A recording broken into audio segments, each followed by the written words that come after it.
So gas has gone up by like $1 per gallon, right? That's not, that wouldn't be such a big deal if we didn't have a president who we elected specifically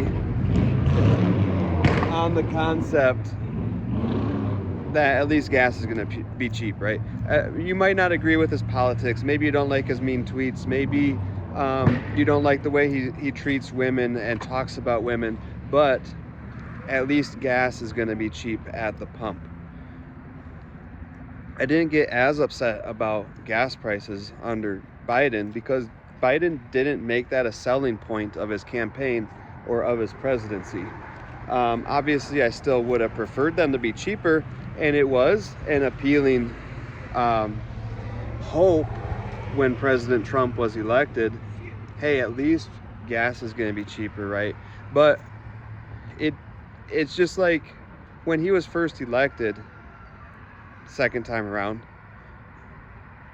we were supposed to look the other way on political issues with which we disagreed with him. And we're supposed to just be happy that at least gas is going to be cheap. And now all of a sudden we're supposed to care about political issues like Iran and the war in Iran. We're supposed to be happy that he's addressing those bigger political issues, bigger in quotes, because that's what's convenient to the narrative now. We're supposed to be happy that he's addressing big political issues, and we're supposed to look the other way on the gas prices. So which is it? It's just whatever's most convenient in the present moment, right? Back then, it was look the other way on the political issues, be happy about the gas. Now it's look the other way on the gas, be happy about the big political issues. What else? Why are we at war with Iran?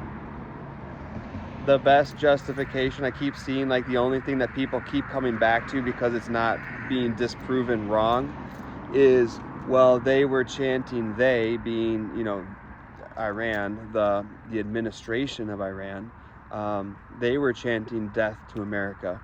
And from what I understand, that chant may have been more appropriately transported as down with America, as in down with American imperialism or whatever. I'm not saying they're right.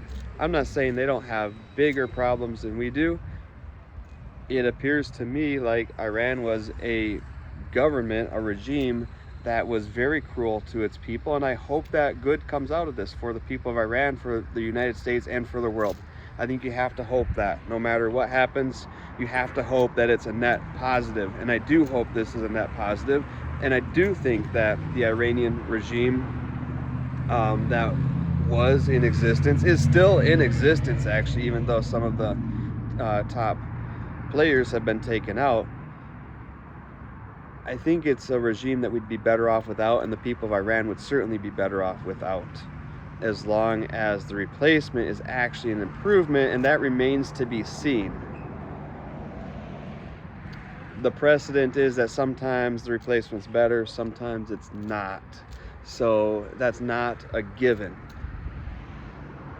But if the best justification we have for this war was that they kept chanting death to America or down with America, you mean like mean tweets?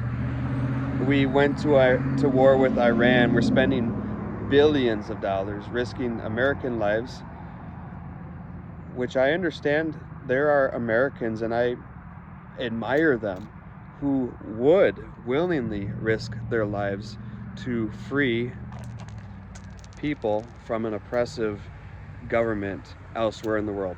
Okay, I understand that. I admire those people. I hope that's what actually happens, and I hope that the cost in innocent human lives through wartime casualties doesn't outweigh that benefit. Nonetheless, we are risking those American lives. We are spending, not risking, but actually spending billions of dollars over what? Mean tweets from Iran? The equivalent of mean tweets?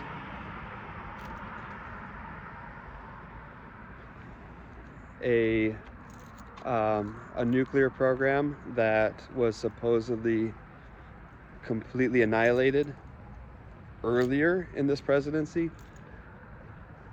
Just a few things to think about.